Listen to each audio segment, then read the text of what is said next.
The latest Bengals injury news, plus our first look at the Denver Broncos. You are Locked On Bengals, your daily Cincinnati Bengals podcast, part of the Locked On Podcast Network, your team every day.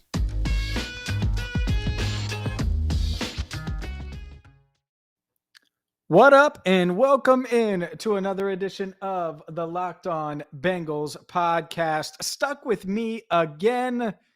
That's right. Stuck with me. Jake Lisco on injured reserve, we'll say, but it's all right. We're going to be joined by Sayre Bedinger of Locked On Broncos to get a first look at the Denver Broncos. Obviously, a huge matchup this weekend in Denver. Both teams 7-6.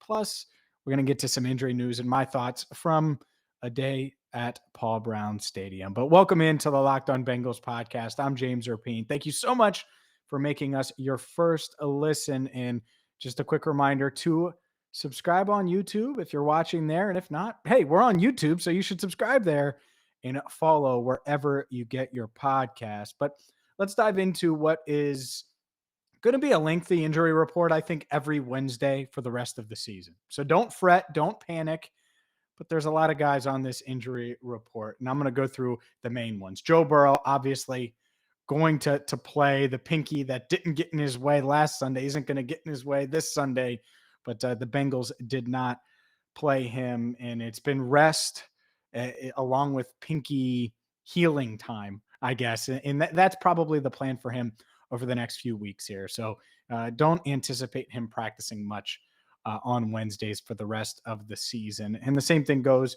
for guys like Trey Hendrickson, right? As he continues to nurse that back, it seems like he's going to be good to go on Sunday, according to head coach Zac Taylor, but didn't practice Wednesday. Other guys, Trey Hopkins, Trey Hill, Isaiah Prince, were all ill and tested negative for COVID, but certainly something to pay attention to. But those guys, much like Joe Mixon last week, the Bengals, I think they do a great job of this. If you're not feeling well, stay home.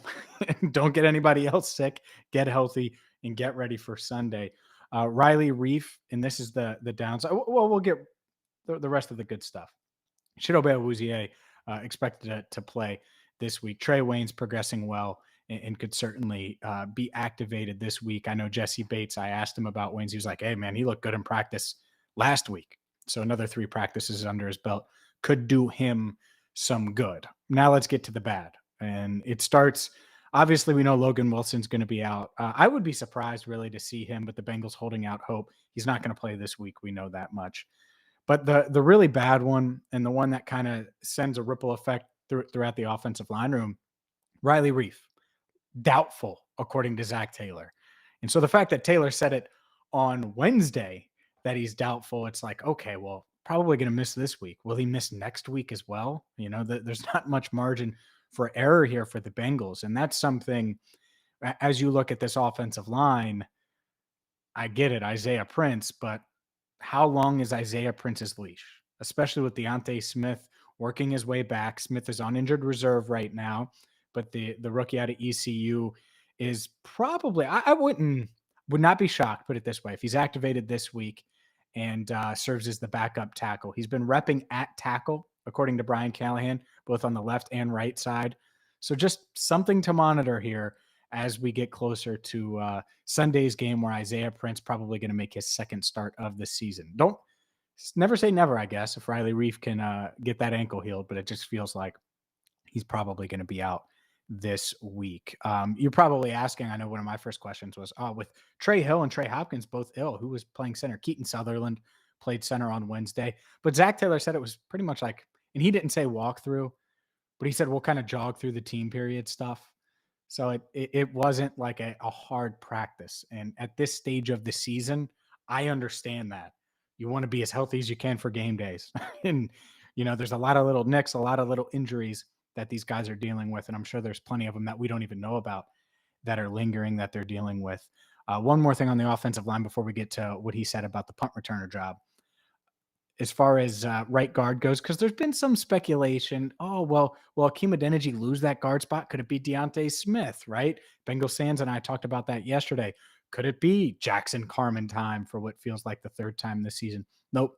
It's going to be Akeem Adeniji. Bryce Callahan talked about that, said he's earned it, And I posted the quote at allbengals.com, shameless plug there, if you want to check that out. But I get it. Look, tough matchup against Eric Armstead last week, and Armstead got the best of him. By the way, Quentin Spain, like Bengals fans said on Wednesday, he struggled too. The guards struggled against the interior of that San Francisco defensive line, and they need to bounce back this week. And we'll see if Adeniji and Spain can do that. But it looks like four of the starters are going to stay the same, barring anything unforeseen injury or health wise, assuming Trey Hopkins is good to go for Sunday. And it's only going to be Riley Reiff that's probably out for Sunday's game. But we know Darius Phillips, who's on injured reserve, will be out for Sunday's game and out for at least the next 3 weeks with that shoulder injury. So who's going to be the Bengals punt returner? Well, the Bengals have a plan, according to Zach Taylor, but haven't finalized anything yet. At practice on Wednesday, it was Trenton Irwin, not a surprise. Puka Williams was in the mix, as was Trent Taylor. So that's the part of it where, who could it be? Who will it be? And by the way, it wasn't Puka. It was Trent Taylor, Tyler Boyd, and Trent Irwin. Trenton Irwin. So to me, I don't think it's going to be Tyler Boyd. I think it's probably going to be Trenton Irwin. And then more good injury news. Puka Williams and in Chris Evans. Maybe they battle it out for that kick returner spot. If Chris Evans is good to go, then, and he practiced on Wednesday in a limited capacity as he works his way back from that ankle injury. If he's good to go, then maybe you put him back there at kickoff returner. I think he could have been the kickoff returner anyway. I kind of wanted to see him. Those that have watched it and listened to this podcast are familiar with that. And so we'll see there. But that's certainly an option, as would be Puka Williams on kickoffs. As far as as punt returns go, I think it's going to be Irwin. But if you elevate someone from the practice squad, you're willing to do that. I think Taylor's probably the best on the team, the most sure-handed on the team, certainly has the most experience of the guys we're talking about. But who knows? Maybe they mix in Tyler Boyd a bit. I think he's too valuable. And the Bengals wide receiver room, you look at it now, I don't think it's nearly as deep as people realize. It's a big three. And then there's certainly a drop-off. So we will see there. And we will see if this Bengals team can handle the physicality of a Broncos defense and a Broncos secondary. It's one of the best in the league. We're going to catch up for our weekly crossover. Go to Denver next with Sayre Bedinger of Locked On Broncos. But first, I got to tell you about StatHero, because StatHero, well, they're changing the game in fantasy football. No one plays fantasy football to lose. You play to win the game, right? And winning feels so much better in anything you do. Well, StatHero is the first of its kind. It's daily fantasy sports where it's you versus the house in a head-to-head fantasy matchup, winner take all. And here's the cool part. StatHero shows you their lineup ahead of time, the lineup they're going to use against you, and you have to find a lineup that beats it. It's that simple. Head-to-head. It's what daily fantasy should be, one-on-one. And the best part, you can sign up right now for free at stathero.com/lockedon and use promo code LOCKEDON for a 100% deposit match. Not 5%, not 10%, a 100% deposit match. That's stathero.com/lockedon. Use promo code LOCKEDON for a 100% deposit match. stathero.com/lockedon, promo code LOCKEDON. Terms and conditions do apply. It's Crossover Thursday here on the Locked On Podcast Network, and Sayre Bedinger of Locked On Broncos is here, along with myself, James Rapien of Locked On Bengals, to preview, well, a huge matchup on Sunday at Mile High. It's Bengals, it's Broncos. They're both 7-6, and let's start with the Broncos, Sayre, because I don't know. I think they're just so unassuming nationally, right? They trade away Von Miller. Teddy Bridgewater might be, and I don't mean this as an insult. I've watched Teddy for a long, long time, since his days at Louisville, but the most boring starting quarterback in the NFL. And yet the Broncos are right here in the thick of the AFC playoff race. Boy, that's one of the nicer things, believe it or not, that anybody said about Teddy that I've heard recently. So no, it's weird. I think Bengals fans can kind of relate to this. Like it feels like it's been forever since the Broncos have been really relevant in the playoff conversation. And of course, it's not like, hey, they're definitely going to make it. They're still going to have to fight and really really get after it to even get there. But man, this is a fun matchup. I remember the last time these two teams played, it was kind of another odd game. Like I can't remember if it was AJ McCarron starting for the Bengals and the Broncos got taken to overtime in that game, and DeMarcus Ware did some stuff. That was the Super Bowl 50 season. So man, I feel like the Broncos are on a nice little streak. They play the Bengals, they get to the Super Bowl. So hey, we'll see what happens.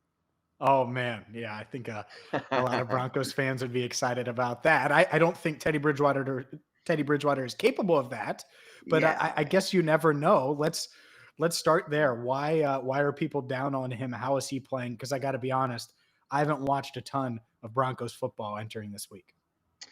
Yeah, he's been interesting. I think the first 3 weeks of the season he played well above I think what anyone kind of expected, and of course those games were against the Giants, the Jets, and the Jaguars, so it was to be taken with a grain of salt. But at the same time, he was way better in those first 3 weeks than anyone's really saw coming. We kind of all thought he'll come in, be a really strong game manager, be that really boring starting quarterback like you talked about, and he was actually really good. And then the 4-game losing streak happened after that, and Teddy kind of fell into the reason why department for lack of a better term there. And throughout the whole rest of the season, he's kind of the cream has risen to the top, so to speak, with Teddy Bridgewater, in terms of he is kind of what everybody thought he is. He's that type, Alex Smith type of boring starting quarterback who he's not the tide that raises all boats. That's what I keep on saying to people who are asking. He's not the tide that's going to raise all boats. He's the guy that when the running game is going off for 180, 190 yards, like they did against Detroit, like they did against Dallas, he's the guy who's going to look good as a result. You look at his stats from that Detroit game, he's got 2 touchdowns and almost 80% completion rate. Well, the game doesn't really tell that story. Teddy doesn't push the ball downfield. He is, for the most part, he's getting the ball to receivers, but he throws a lot to the running backs and the tight ends. He doesn't get the ball to the receivers a lot, which has been a real point of contention, I feel like, for Broncos country lately. Especially because they've invested in the receivers. And I do want to ask you about the receivers, but the run game is obviously their bread and butter. You got 2 really, really good running backs in Gordon and Williams. What are their strengths? Because I think a lot of our listeners on Locked On Bengals probably have one of them on their fantasy team or are aware of it, but they probably haven't watched them much. So how do they use these guys? Because just looking at the stats, it seems pretty balanced. And it really feels that way too. I mean, we're what, this 14 weeks into the season now, so It feels like they've been almost exactly balanced all throughout the year, which is weird because you would think like the war on attrition in the NFL, guys getting hurt, things like that, you would think it would lean heavily towards one guy or the other, but it really hasn't. Pat Shurmur's done a pretty darn good job for all of the faults that he has, the faults that Broncos country will find in Pat Shurmur. He's done a pretty good job of splitting up the carries between these two guys and really letting them do what they do best, which is just they grind out tough yardage. And Melvin Gordon, to be honest with you, he looks way more explosive in 2021 than I remember seeing, when he was even with the Los Angeles Chargers. I remember, when he played for them, it was almost kind of just like hey, the Broncos defense is going to be able to kind of not rest this week, but Melvin Gordon is not exactly the fast. He wasn't known for speed necessarily, more known for utilizing his size, but I think he has one of the fastest plays in the NFL this season. His big 70-yard run against the Giants earlier this year, he hit 22 miles an hour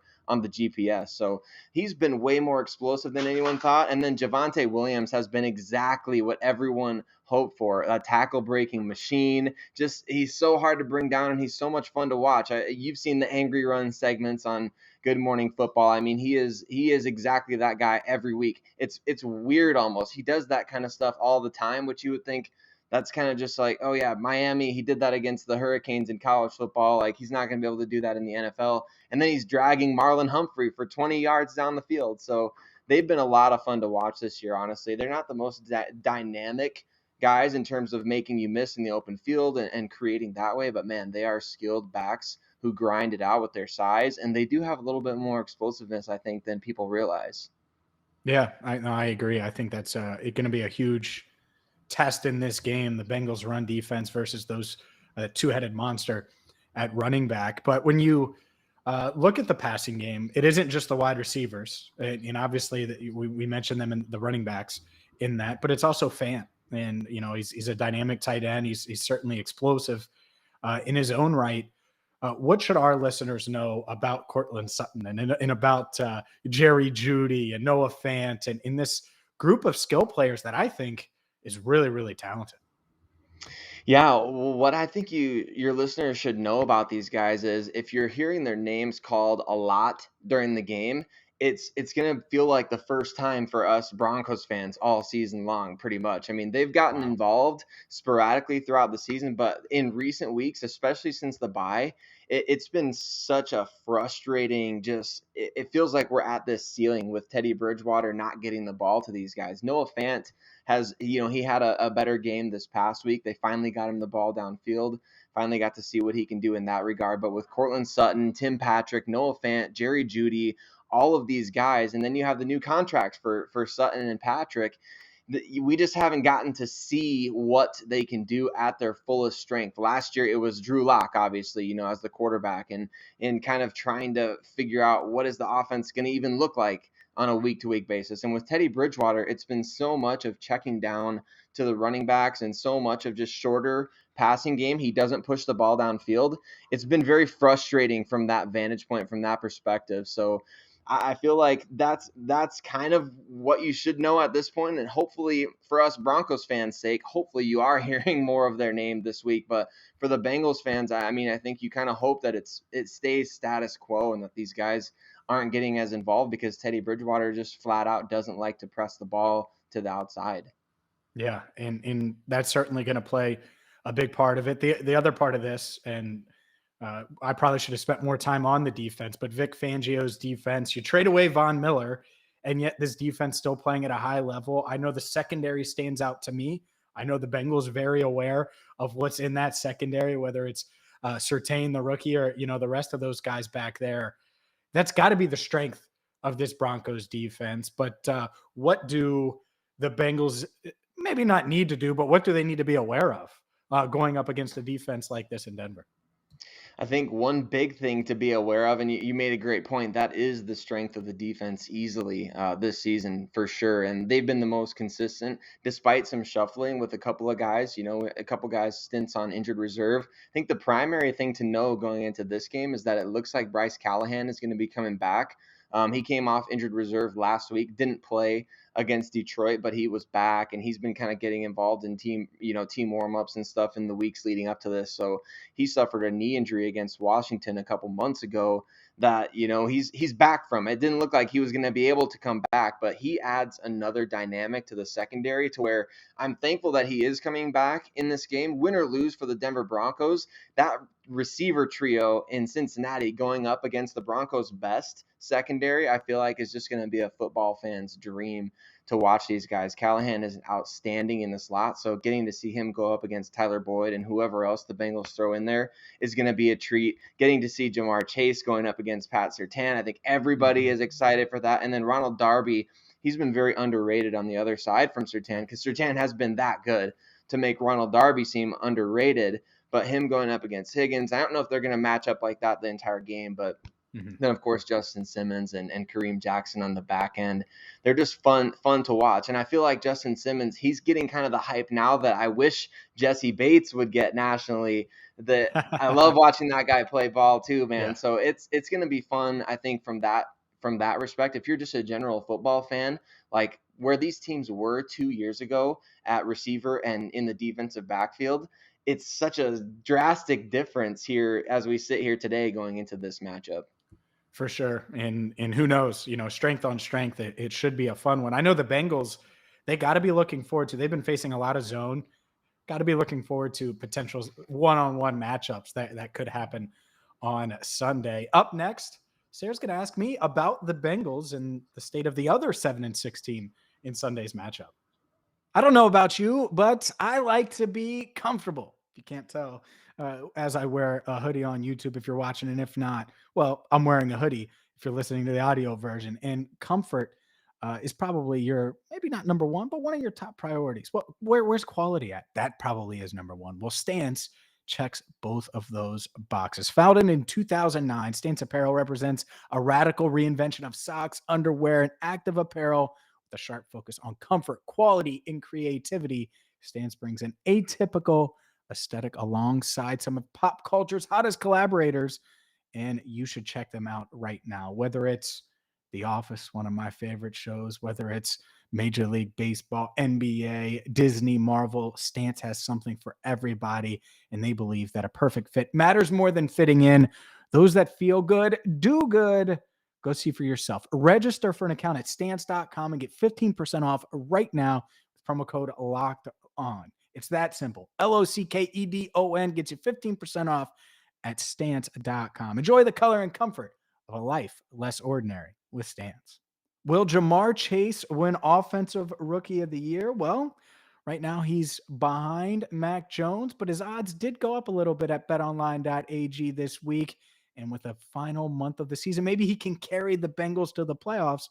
Certainly a chance. You can wager on that and so much more at betonline.ag. By the way, Joe Burrow, comeback player of the year, the odds, well, they're certainly in favor of Dak Prescott right now. But if you look at the numbers, and I mean the numbers like the stats, Joe Burrow stats versus Dak Prescott stats, it might be time to get over to betonline.ag and bet on Joey B winning it, because he's got a chance to do just that. So whether it's prop bets like that, whether it's betting on the Bengals to handle business against the Broncos on Sunday, and maybe it's betting on my guy Steph Curry to win another MVP, 3-point king, you can do all of that and so much more in one spot, betonline.ag. It's the fastest and easiest way to bet on all your favorite sports. And right now, you're going to get a 50% welcome bonus on your first deposit.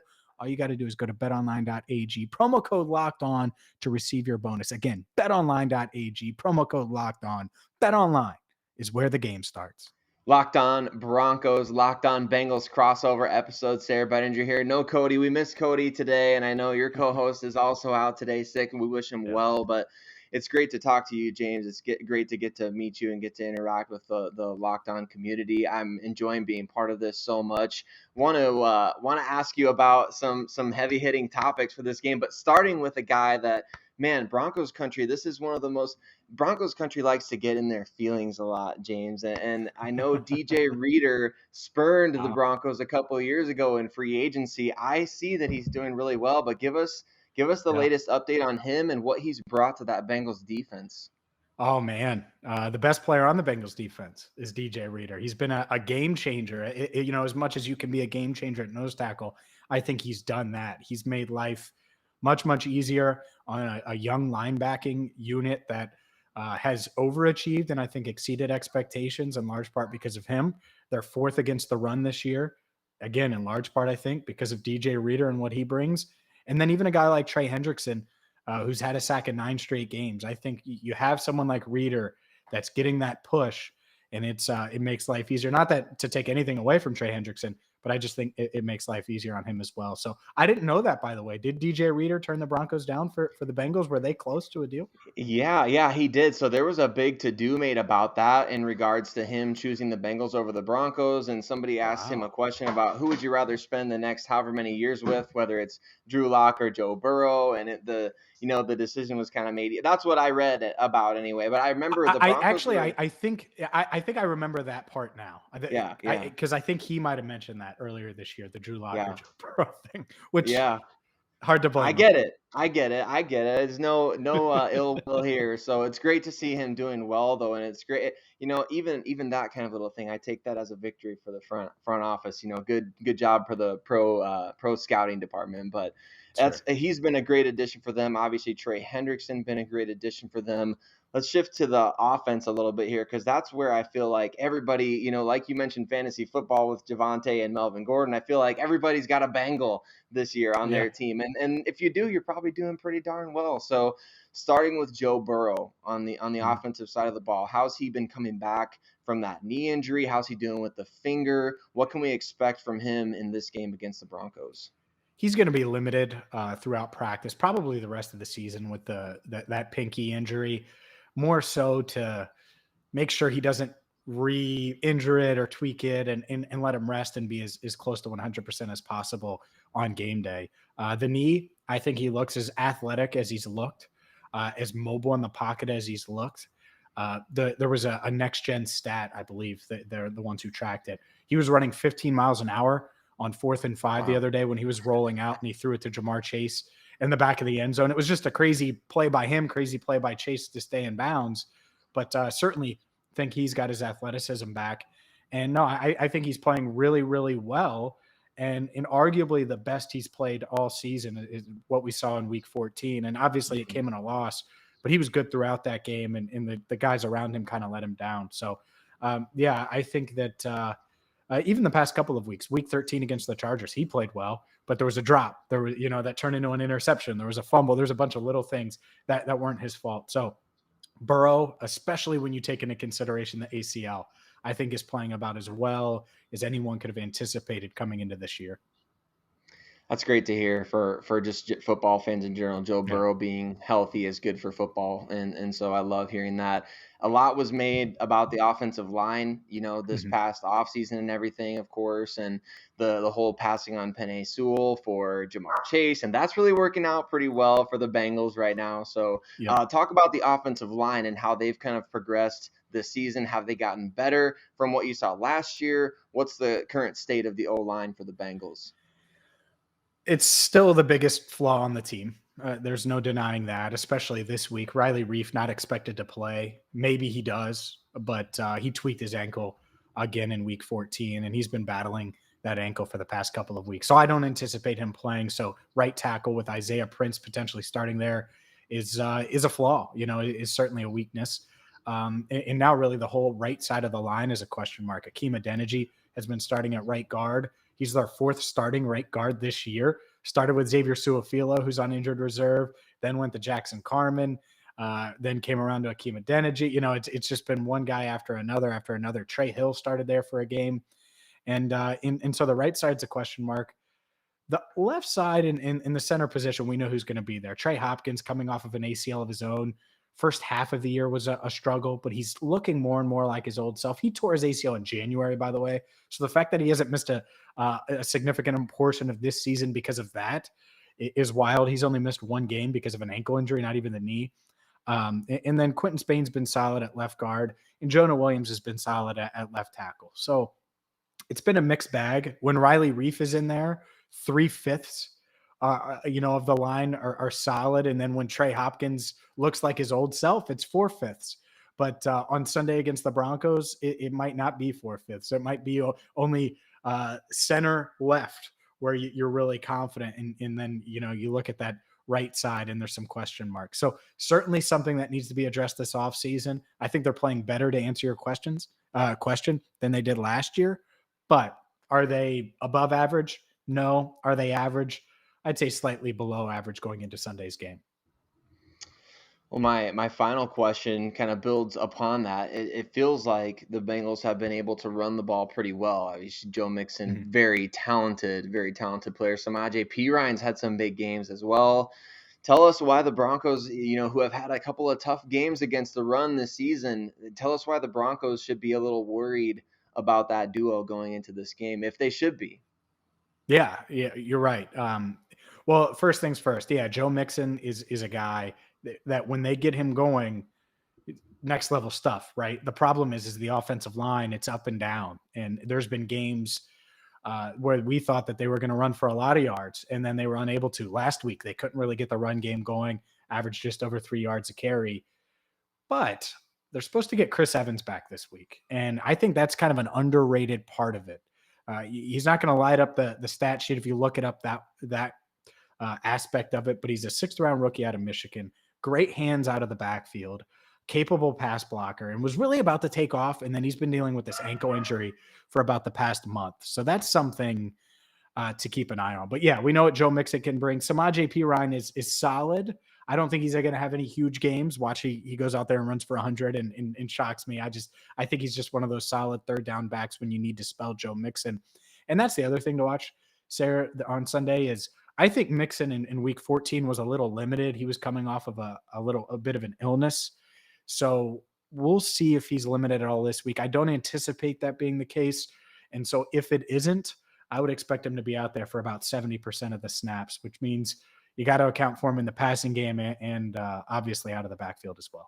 That's going to do it for another edition of the Locked On Bengals podcast. No Jake Liscow today. Maybe he'll be back tomorrow. So I appreciate you suffering through things with me. But yeah, huge game on Sunday. That was a fun crossover with Sayre Bedinger. Up next, well, we'll do our complete game preview ahead of Sunday's matchup. So hit that subscribe button. Make sure you follow wherever you get your podcast. And until next time, I'm James Rapien. Thank you so much for listening to the Locked On Bengals podcast.